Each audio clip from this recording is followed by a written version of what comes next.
अज़ल से जब से इंसान गारों में रह रहा है, नमूद, नुमाइश और ज़िबाइश इसकी जबिल्लत में है। इसी जबिल्लत की तस्कीन के लिए मुख्तलिफ दौर में मुख्तलिफ अतवार जो हैं वो अपनाए गए, मुख्तलिफ तरीके अपनाए गए, जिसमें बदन पर रंग लगाना, पत्थरों का पहनना या फिर जेवरात का इस्तेमाल है। इस सारी नमूद नुमाइश का जो सबसे लाजमी जुज़ था वो था अज़ा का मुकम्मल मुनासिब होना और अदाओं का दिलगीर होना। अज़ा को मुनासिब रखने के लिए, जैसे कोई चीज़ कम हो जाए तो उसको मुकम्मल करने के लिए, बढ़ जाए तो उसको कम करने के लिए इंसान ने बहुत से जतन किए हैं। और इन सब अज़ा में मुस्कुराहट और दांतों की अहमियत सबसे ज़्यादा है।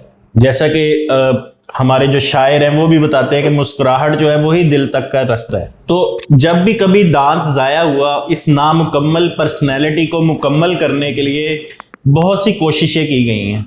जैसे पुरानी जो स्कल्स मिलती हैं उसमें भी देखा गया है कि बाज़ औक़ात दांत जो हैं वो तारों से जोड़े होते हैं, कोई एल्फी टाइप मटेरियल होते हैं, वो लगा के उस पर दांत चिपकाने की कोशिश की। जो पहले से निकले हुए दूसरों के दांत हैं उसको उस जगह पे लगाने की कोशिश की गई। तो इस सारे दौर से, पुराने दौर से नए दौर तक ये सफ़र जारी रहा और एट द एंड 3 ऑप्शंस जो हैं वो रिफाइन होके हमारे पास आए हैं। ये 3 ऑप्शंस जो हैं जो दांत को रिप्लेस करने के लिए इस्तेमाल होता है, उसमें डेंचर है, ब्रिज है और इम्प्लांट है। और एक चौथा ऑप्शन भी है जो हम सारे पाकिस्तानी इंडियंस लोग इस्तेमाल करते हैं, जो बगैर किसी खर्चे के हमें लगता है कि वो परफेक्ट है। उसकी हकीकत क्या है वो भी मैं इसके बारे में बात करूंगा। सबसे पहले था डेंचर।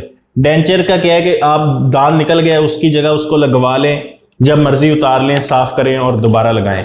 इसमें थोड़ी सी एफर्ट लगती थी, मेहनत करनी पड़ती है कि उतारें, साफ करें, संभालें। तो इस सब से बचने के लिए दूसरा जो ऑप्शन है, जो हमारे पास जदीद चीज इजाद की गई, वो थी ब्रिज। लेकिन ब्रिज में ये कबाहत थी कि साइडों वाले जो 2 दांत थे उनको भी ग्राइंड करना पड़ता था। अब एक चीज को तो हम हासिल कर रहे हैं, लेकिन उसी के हसूल में दूसरी चीज जो है वो दाव पे लगा रही है। तो इस कबाहत से बचने के लिए जो अगली जो स्टैंडर्ड चीज थी, जो सबसे बेस्ट ऑप्शन था दांतों को रिप्लेस करने का, वो था इम्प्लांट, जो आज के दौर में सबसे जदीद है। डेंटल इम्प्लांट बेसिकली सिंगल, एक ही दांत, अगर हम एक दांत की बात करें, मल्टीपल दांत भी लग सकते हैं।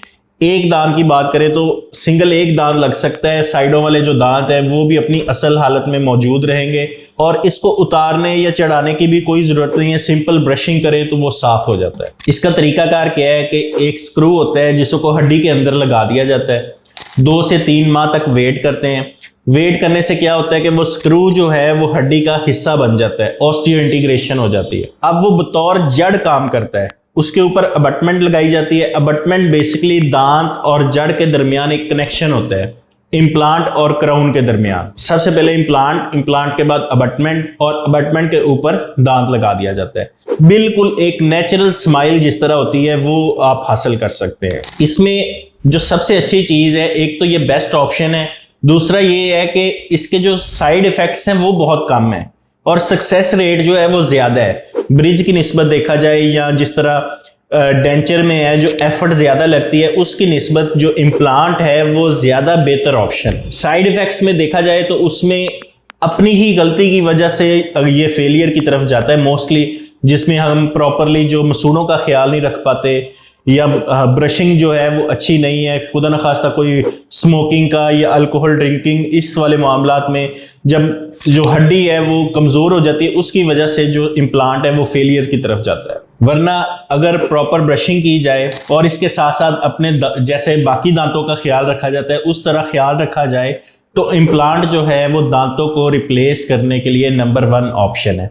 अब बात आती है कि जो हम क्या करते हैं पाकिस्तानी इंडियन में, एक चीज होती है कि दांत निकलवा दें, बस छोड़ दें, कोई जरूरत नहीं उसको रिप्लेस करने की। तो उस वजह से क्या होता है, एक तो साइडों वाले जो दांत हैं वो टेढ़े होना शुरू हो जाते हैं। उससे क्या होगा कि अक्सर सुना होगा जी एक दांत निकलवा दें तो सारे निकलवाने पड़ते हैं। बेसिकली वो इस वजह से होता है कि जब एक दांत निकलवाया उसको रिप्लेस नहीं करवाया, ना रिप्लेसमेंट होने की वजह से जो साइड वाले दांत है उनको स्पेस मिल जाती है और मूवमेंट शुरू हो जाती है। जैसे ही मूवमेंट शुरू होगी, हड्डी की जो ग्रिप है दांत के ऊपर वो खत्म हो जाएगी और उसके खत्म होने से क्या होगा कि वो दांत लूज हो जाएगा, फिर वो भी निकलवाना पड़ेगा, एक फिर दूसरा फिर तीसरा, और ये सिलसिला चलता रहता है। अगर हम दांत निकलवाएं और उसको रिप्लेस कर लें अब रिप्लेसमेंट में ये जरूरी नहीं है कि वो इम्प्लांट के साथ ही की जाए, आप रिमूवेबल डेंचर भी इस्तेमाल कर सकते हैं, ब्रिज है वो भी एक अच्छा ऑप्शन है, वो भी इस्तेमाल कर सकते हैं। उससे यह होगा कि एक वो स्पेस भी बचेगी, बाकी दांत भी महफूज हो जाएंगे। जिस तरह इम्प्लांट एक बेस्ट ऑप्शन है, इसी तरह इसमें कुछ प्रॉब्लम्स भी आ सकती हैं। अब उनकी क्या रीजन हो सकती हैं या इसकी कॉस्ट किस इलाके में क्या होगी, तो इसके बारे में नेक्स्ट वीडियो में बात करेंगे। लाजमी तौर पर हमारे चैनल को सब्सक्राइब करें। अगर आप इम्प्लांट के बारे में जानते हैं तो आप लाजमी कमेंट में शेयर करें ताकि हम एक सर्वे को मुकम्मल कर सकें और नेक्स्ट आपके लिए ये प्रॉपर बता सकें कि किस इलाके में कितनी कीमत होनी चाहिए और आपके लिए ये कितना बेहतर होगा।